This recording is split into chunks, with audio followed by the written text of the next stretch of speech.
ओम शांति। आज 31 जुलाई 2025 बाप दादा के मधुर महावाक्य। बाबा कहते, मीठे बच्चे, तुम सवेरे सवेरे उठकर बहुत प्यार से कहो बाबा गुड मॉर्निंग। इस याद से ही तुम सतो प्रधान बन जाएंगे। प्रश्न है, एक्यूरेट याद द्वारा बाबा की करंट लेने के लिए मुख्य किन गुणों की आवश्यकता है? उत्तर है, बच्चे धैर्यवत हो, समझ और गंभीरता से अपने को आत्मा समझ याद करने से बाप की करंट मिलेगी और आत्मा सतो प्रधान बनती जाएगी। तुम्हें अभी बाप की याद सतानी चाहिए, क्योंकि बाप से बहुत भारी वर्षा मिलता है। तुम कांटों से फूल बनते हो, सब दैवी गुण आ जाते हैं। ओम शांति। बाप कहते, मीठे बच्चे, तत्व तुम अर्थात तुम आत्माएं भी शांत स्वरूप हो। तुम सर्व आत्माओं का स्वधर्म है ही शांति। शांति धाम से फिर यहाँ आकर टॉकी बनते हो। ये कर्मेंद्रियां तुमको मिलती है पार्ट बजाने के लिए। आत्मा छोटी बड़ी नहीं होती, शरीर छोटा बड़ा होता। बाबा कहते, मैं तो शरीरधारी नहीं हूँ, मुझे बच्चों से सन्मुख मिलने आना होता है। समझो जैसे बाप है उनसे बच्चे पैदा होते हैं, तो वह बच्चा ऐसे नहीं कहेगा कि मैं परम धाम से आकर जन्म ले माता पिता से मिलने आया हूँ। बल कोई नई आत्मा आती है किसके भी शरीर में, वह कोई पुरानी आत्मा किसके शरीर में प्रवेश करती है, तो ऐसे नहीं कहेंगे कि माता पिता से मिलने आया हूँ। उनको ऑटोमेटिकली माता पिता मिल जाते हैं। यहाँ ये है नई बात। बाप कहते हैं, मैं परम धाम से आकर तुम्हें बच्चों के सन्मुख हुआ हूँ, तुम्हें नॉलेज देता हूँ, क्योंकि मैं हूँ नॉलेजफुल, ज्ञान का सागर। मैं आता हूँ तुम बच्चों को पढ़ाने, राजयोग सिखाने। तुम बच्चे अभी संगम पर हो, फिर जाना है अपने घर, इसलिए पावन तो जरूर बनना है। बाबा कहते, अंदर में बहुत खुशी होनी चाहिए। ओहो बेहद का। बाप कहते हैं, मीठे मीठे बच्चों, मुझे याद करो तो तुम सतो प्रधान विश्व का मालिक बनेंगे। बाप बच्चों को कितना प्यार करते हैं। ऐसे नहीं कि सिर्फ टीचर के रूप में पढ़ाकर घर चले जाते। ये तो बाप भी है, टीचर भी है, तुमको पढ़ाते हैं, याद की यात्रा भी सिखलाते हैं। तो विश्व का मालिक बनाने वाले, पतित से पावन बनाने वाले बाप के साथ बहुत लव होना चाहिए। सवेरे सवेरे उठकर पहले पहले शिव बाबा से गुड मॉर्निंग करना चाहिए।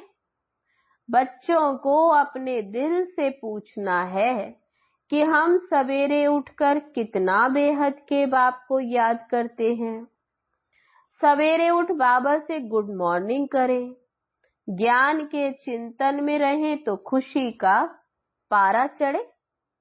मुख्य है ही याद, इससे भविष्य के लिए बहुत भारी कमाई होती। कल्प कल्पांतर ये कमाई काम आएगी। तुम्हें बड़ा धैर्यवत बन गंभीरता और समझ से याद करना है। मोटे हिसाब में तो भल कह देते हैं कि हम बाबा को बहुत याद करते हैं, परंतु एक्यूरेट याद करने में मेहनत है। जो बाप को जास्ती याद करते हैं उनको करंट जास्ती मिलती है, क्योंकि याद से याद मिलती। योग और ज्ञान दो चीजें हैं। योग की बहुत भारी सब्जेक्ट है। योग से ही आत्मा सतो प्रधान बनती है। याद बिना सतो प्रधान होना असंभव। अच्छी रीति प्यार से बाप को याद करेंगे तो ऑटोमेटिकली करंट मिलेगी, हेल्दी बन जाएंगे। करंट से आयु बढ़ती है। बच्चे याद करते हैं तो बाबा भी सर्च लाइट देते हैं। मीठे बच्चों को ये पक्का याद रखना है कि शिव बाबा हमको पढ़ाते हैं।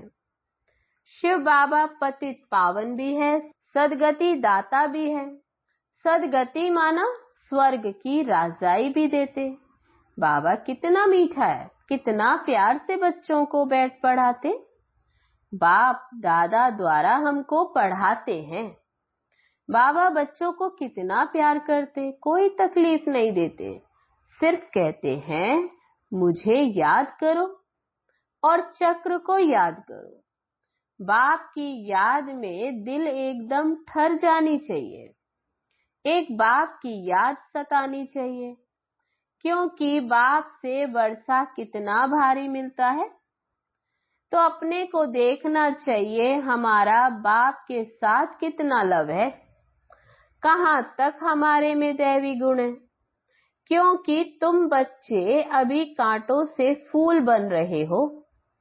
जितना जितना योग में रहेंगे उतना कांटों से फूल सतो प्रधान बनते जाएंगे। जो बहुत कांटों को फूल बनाते हैं उन्हें ही सच्चा खुशबूदार फूल कहेंगे। वह कभी किसी को कांटा नहीं लगाएंगे। क्रोध भी बड़ा कांटा है, बहुतों को दुख देते। बाबा कहते अभी तुम बच्चे कांटों की दुनिया से किनारे पर आ गए हो, तुम हो संगम पर। जैसे माली फूलों को अलग पॉट में निकाल कर रखते हैं, वैसे ही तुम फूलों को भी अब संगम युगी पॉट में अलग रखा हुआ है।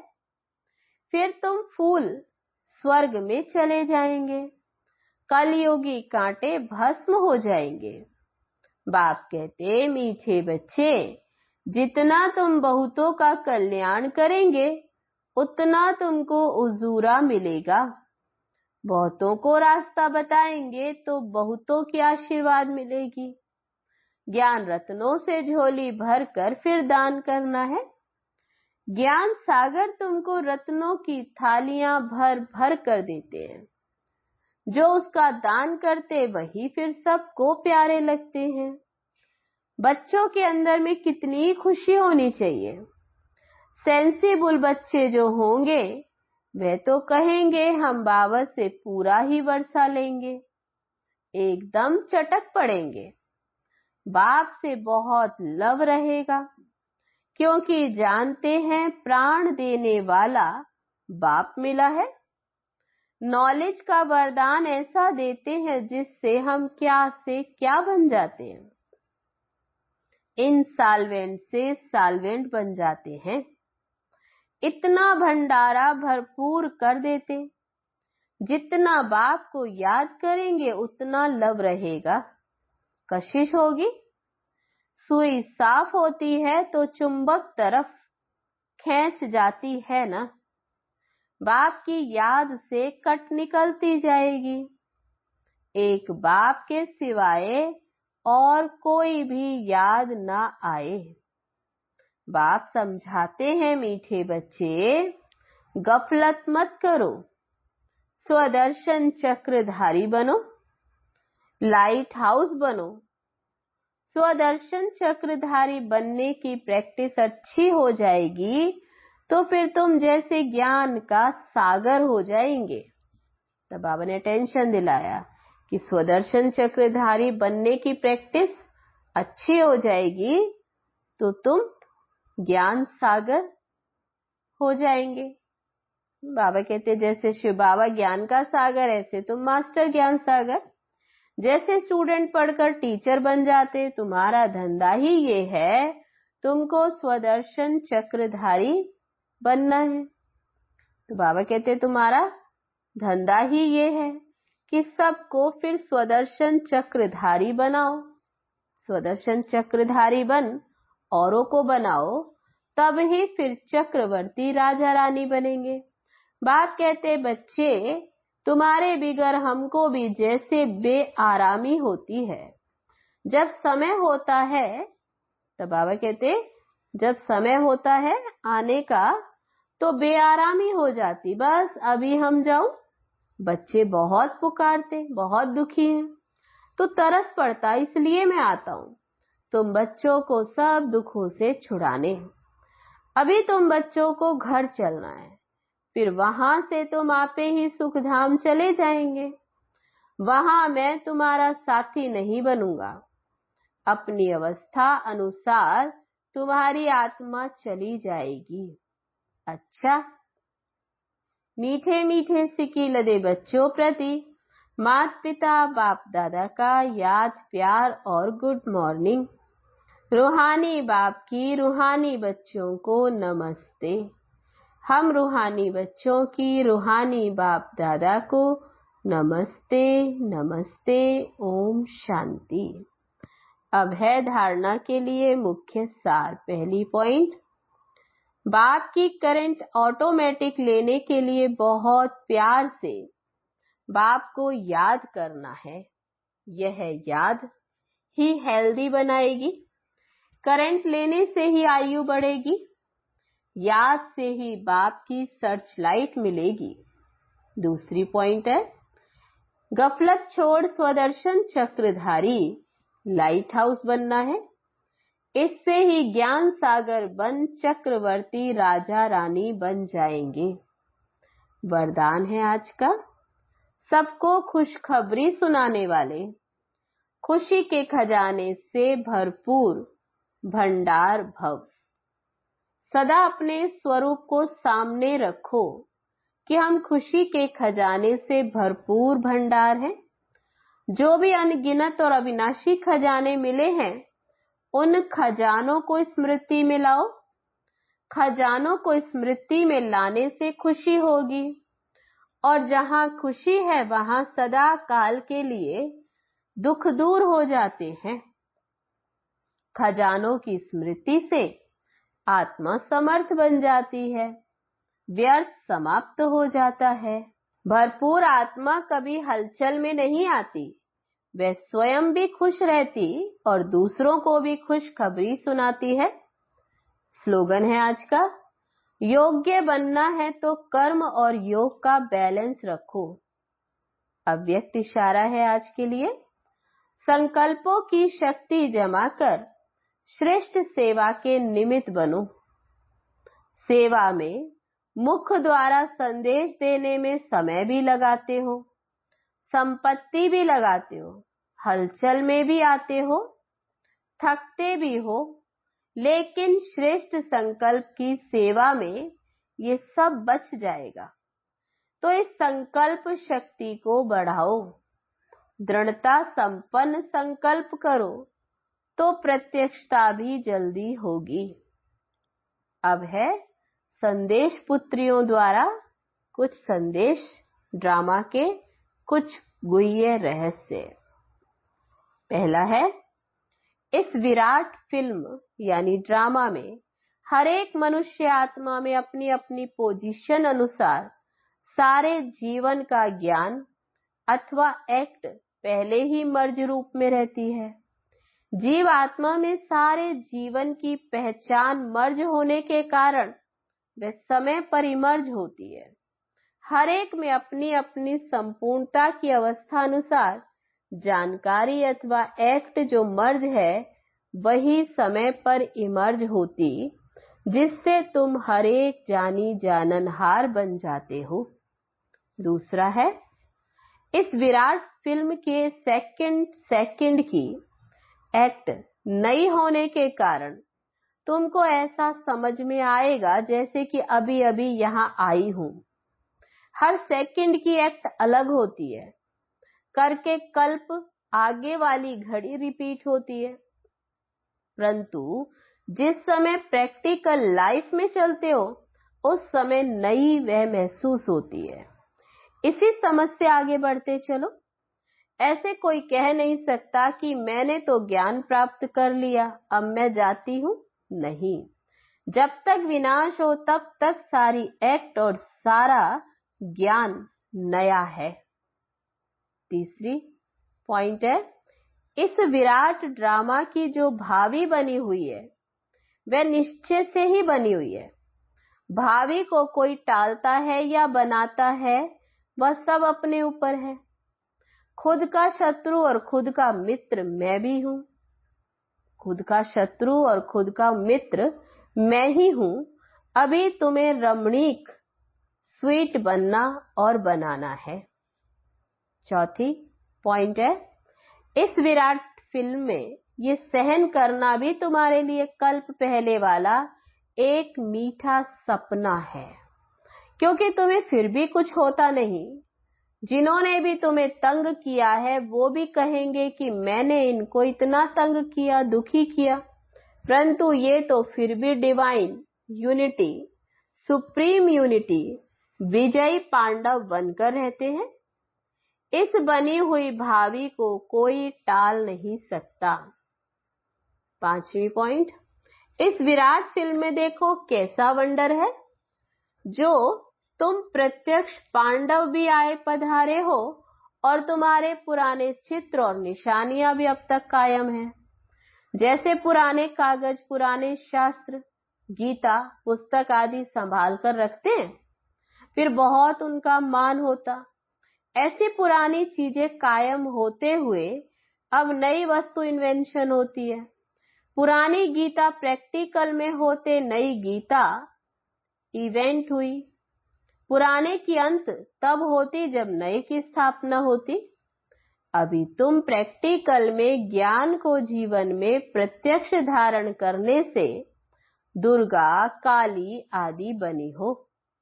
फिर पुराने स्थूल जड़ चित्रों का विनाश होता और नए चैतन्य स्वरूप की स्थापना होती है।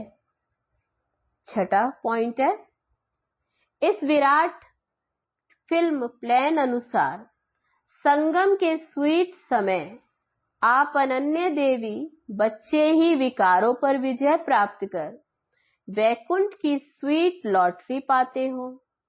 आपका ये ललाट कितना लकी है। इस समय तुम नर और नारी अविनाशी ज्ञान से पूजन योग्य देवता पद प्राप्त करते हो।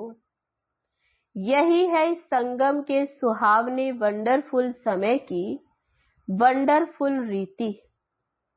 सातवीं पॉइंट, ईश्वर साक्षी हो देख रहा है कि मैंने जिन एक्टर्स को अनेक गहनों भूषणों से श्रृंगार कर इस सृष्टि रूपी स्टेज पर डांस करने अर्थ भेजा था, वो कैसे एक्ट कर रहे हैं। मैंने अपने दैवी बच्चों को गोल्डन मनी, सिल्वर मनी देकर कहा था कि ये भूषण, ये गहने पहनकर खुश मिजाज होकर साक्षी बन एक्ट भी करना और साक्षी हो इस खेल को भी देखना, फंसना नहीं। लेकिन आधा कल्प राज्य भाग्य भोग कर फिर आधा कल्प अपनी ही रची हुई माया में फंस गए। तब बाबा कहते कि आधा कल्प फिर अपनी ही रची हुई माया में फंस गए। अब फिर मैं तुम्हें कहता हूं, अब इस माया को छोड़ दो। इस ज्ञान मार्ग में विकारी कार्य से पलट निर्विकारी बनने से आदि मध्य अंत दुख से छूट जन्म जन्मांतर के लिए सुख प्राप्त कर लेंगे।